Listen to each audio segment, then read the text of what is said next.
আসসালামু আলাইকুম। আমার কোর্সে আপনাদের সবাইকে স্বাগতম। আজকে সিএসএস টিউটোরিয়ালের এটা হচ্ছে আমাদের ৮ম ভিডিও। আচ্ছা, এই ভিডিওতে আমরা শিখব সিএসএস এর কমেন্টস নিয়ে। যে সিএসএস এর কমেন্টস কিভাবে দিতে হয়। আচ্ছা, আমরা যদি আমাদের ফোল্ডারে যাই, ক্লাস 08 এখানে আমরা দুটো ফাইল করেছি, index.html এবং style.css। এবং দুইটা ফাইলকে আমরা বিএস কোড ইনসাইডার ওপেন করেছি। এই যেটা। এবং এখানে style.css। এবং আমরা জানি যে লিঙ্ক করতে হয় কিভাবে, লিঙ্ক ট্যাগের সাহায্যে। লিঙ্ক ট্যাগ, লিঙ্কের মধ্যে কি থাকবে, লিঙ্ক এলিমেন্টস বা ট্যাগের ভিতরে থাকবে রেল নামে একটা অ্যাট্রিবিউট যার ভ্যালু হবে স্টাইল শিট, এবং href নামে একটা অ্যাট্রিবিউট যার ভ্যালু হবে যেই ফাইলটা আপনি ইউজ করবেন সিএসএস এর সেই ফাইলটা। যেমন আমরা এই ক্ষেত্রে ইউজ করব style.css। আচ্ছা, এখন সিএসএস এ কমেন্টস কেন ইউজ করতে হবে? আমরা HTML না, সিএসএস না, যে কোনো প্রোগ্রামিং ল্যাঙ্গুয়েজে আপনাদের কমেন্টস ইউজ করতে হবে। কেন ইউজ করতে হবে? এটা হচ্ছে আপনার মানে এটা আপনার নিজের জন্যই। আপনার নিজের জন্য ইউজ করতে হবে, অথবা অন্য কোনো ডেভেলপার যখন আপনার কাজটা দেখবে তখন সেজন্যও ইউজ করতে হয়। যেমন মনে করেন আপনি একটা HTML ডকুমেন্ট লিখলেন, এটা এখানে দেখা যাচ্ছে 13 নম্বর মানে 13টা লাইনের কোড। এখন এমন একটা অবস্থা হবে, যেমন আপনার যদি কোনো বড় কোনো ওয়েবসাইট তৈরি করতে হয়, সেক্ষেত্রে 13টা লাইন না, এখানে 1300 লাইন হয়ে যেতে পারে। তো সেই ক্ষেত্রে কোন সেকশনটা কী জন্য ইউজ করছেন, যদি সেখানে কমেন্টস না দিয়ে আসেন, তাহলে আপনি কেন, অন্য কোনো ডেভেলপার এসে বুঝতে পারবে না যে এই সেকশনটা কেন ইউজ করছেন, ওই সেকশনটা কেন ইউজ করছেন। বুঝতে পারছেন?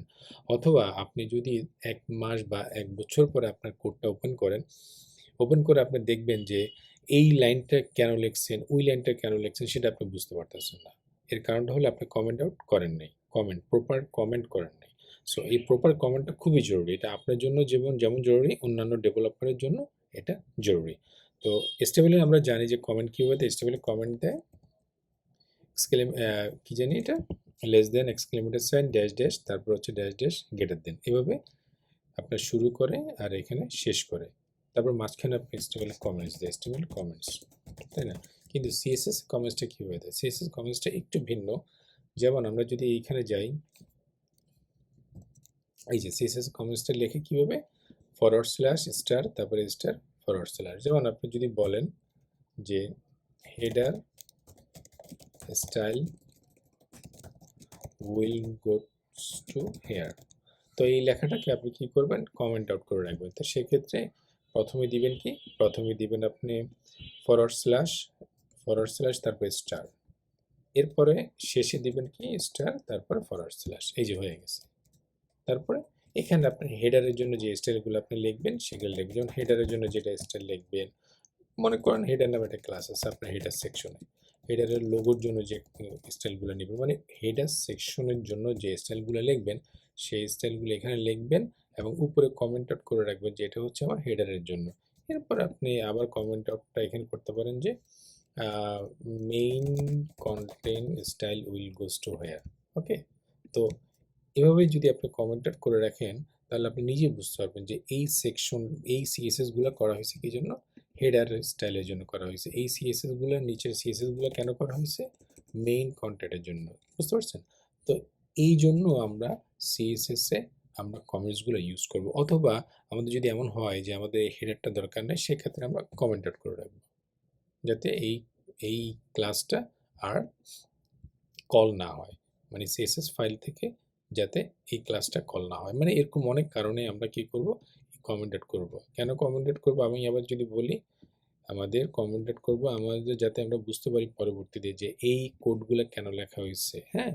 সেটা যাতে আমি এবং আমার অন্যান্য ডেভেলপাররা এসে যাতে বুঝতে পারে যে এই কোডটা কেন লেখা হয়েছে, সেটা জানি কমেন্ট দেখি বুঝতে পারে যে এই কোডটা কেন লেখা হয়েছে।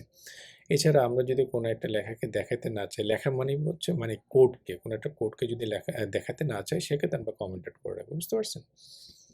তো সিএসএস কমেন্ট কীভাবে করে, forward slash star, star forward slash, শুরু করবেন, শেষ করে দেবেন।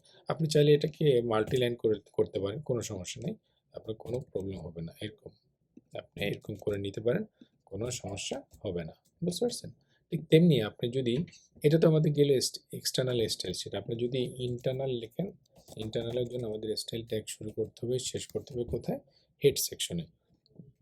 এখানে আপনি যদি কমেন্ট করতে চান কোনো একটা কোড, ঠিক সেমভাবে করতে পারবেন। এই যে দেখুন আমি কীভাবে করছি, আমি কন্ট্রোল ফরওয়ার্ড স্ল্যাশ দিয়ে, ওকে, কন্ট্রোল ফরওয়ার্ড স্ল্যাশ দিলে অটোমেটিক্যালি এইটা দেখায়, এই কমেন্ট আউটের কোডটা দেখায় যায়, বুঝতে পারছেন? তবে এর ভিতরে কমেন্ট লিখবেন CSS কমেন্টস, ওকে।